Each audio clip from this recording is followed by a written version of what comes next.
pour le ventre, pour le ventre.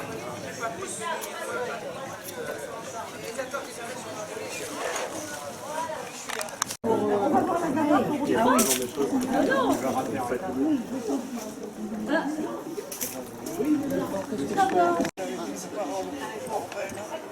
y a toujours la lutte à Montréal,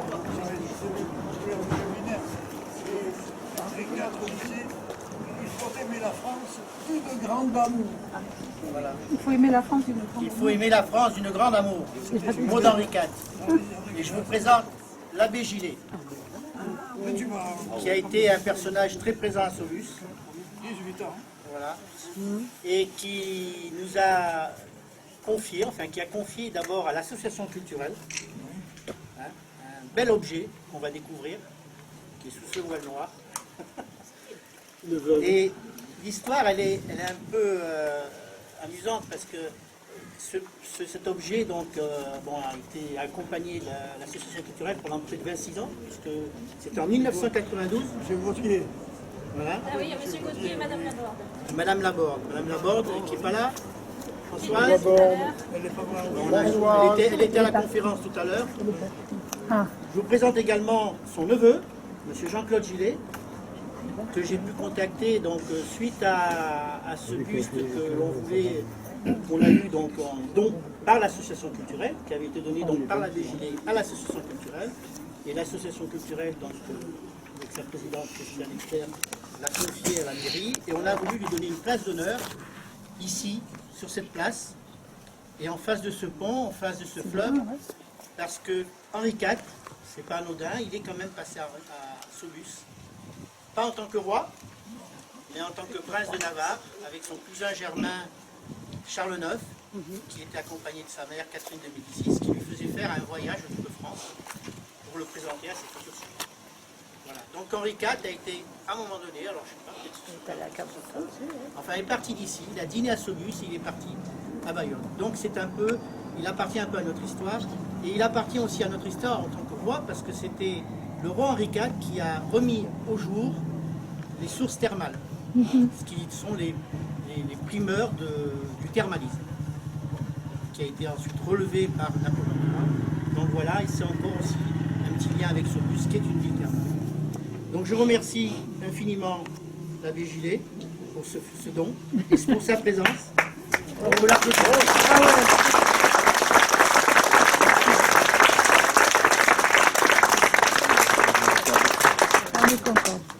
J'ai maintenant on a internet, donc j'ai tapé sur internet Gillet et voilà j'ai trouvé un Jean-Claude Gillet. Je dis tiens, Jean-Claude Gillet. J'ai envoyé un petit message et très vite, le soir même, Jean-Claude m'a répondu et très gentiment, on s'est rencontrés une semaine après et il m'a proposé de faire quelque chose de très peu spécial à Saulus avec ce buste et on a attendu donc pratiquement 6 mois pour les journées du patrimoine de faire cette inauguration. Merci Jean-Claude.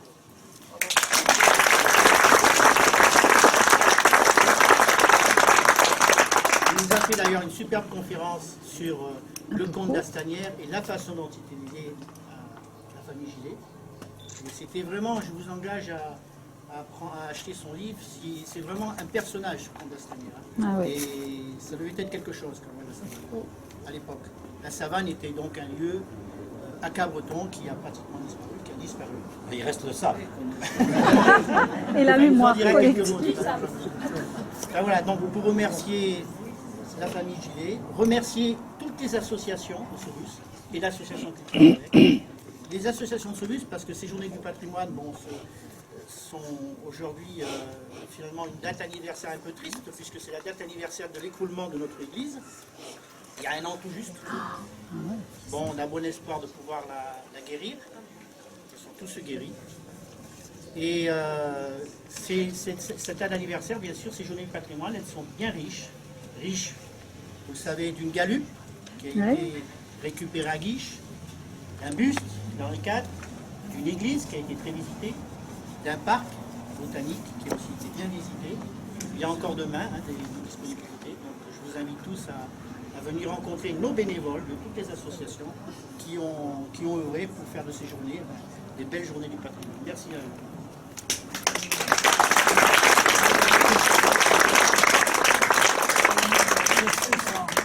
Mentionner les liens qui unissent Cabreton et Saubus. Oui. Il y avait à Cabreton un certain sanatorium des Jaubert. Tout à fait. Tout à fait. Madame Eugénie Desjoubert, notre donatrice, est une donatrice du territoire et elle a fait le sanatorium de Cabreton qui est devenu le CERS. Voilà. Et qui est tout à côté de la propriété de la Savane. Voilà.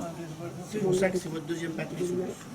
Pour ceux qui ne le savent pas, c'est elle aussi qui a donné l'argent Pour le construire pont. le pont. Le pont, le lavoir, le cimetière, la future mairie, etc. C'était une donatrice, bon, elle n'a pas eu de descendance, donc c'est vrai qu'elle a été très généreuse. C'est ça. Oui, mais la perdu. Voilà, au moment de l'héritage, ils n'étaient plus là. Ah oui. Voilà, bon, je vous remercie à tous. Avant de dévoiler la belle robe noire flotte au vent, Jean-Claude, vous voulez rajouter quelques mots? Juste quelques mots sur Dastanière. J'ai fait une conférence qui a duré 1 heure, donc ne vous attendez pas à ce que je la répète. Mais quelques éléments quand même pour situer le personnage. Pourquoi Cabreton? Parce que après une vie militaire très dure pendant la guerre de 70 qu'il a faite et la commune de Paris où il a vécu la semaine sanglante à propos de la commune, il s'est retiré, on va dire, des affaires militaires et il a décidé de devenir un voyageur. Il est parti de la Hollande jusqu'à Vintimille, faire des aquarelles des ports, des stations balnéaires. Il y en avait déjà à l'époque, à la fin du 19e et au début du 20e. Et arrivé à Cabreton, il a dit, il est arrivé... Par le plus grand nombre. Peut-être à dévoiler. C'est le but.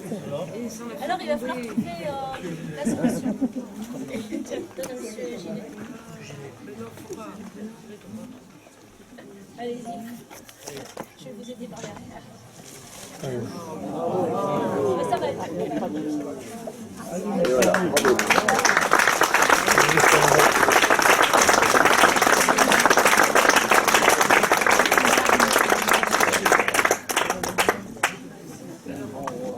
Il est fier de ton Henri.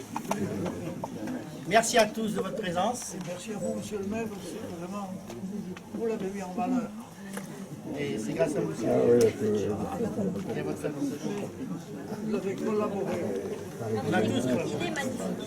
Il est magnifique. Alors, monsieur le comte d'Astanière était un précurseur parce qu'apparemment, il faisait déjà des tatouages sur ses statues. Avez-vous la solution pour... Non, je sais pas. Depuis que... Le tatouage qu'a Henri? En fait, c'est un tatouage d'une cuirasse. Oui, C'est une cuirasse, mais je ne sais pas quel sens particulier. Voilà, mais en tous les cas, c'est très... Merci à tous. Et je vous invite à partager un... Et vous avez le poinçon du comte qui est sur la statue.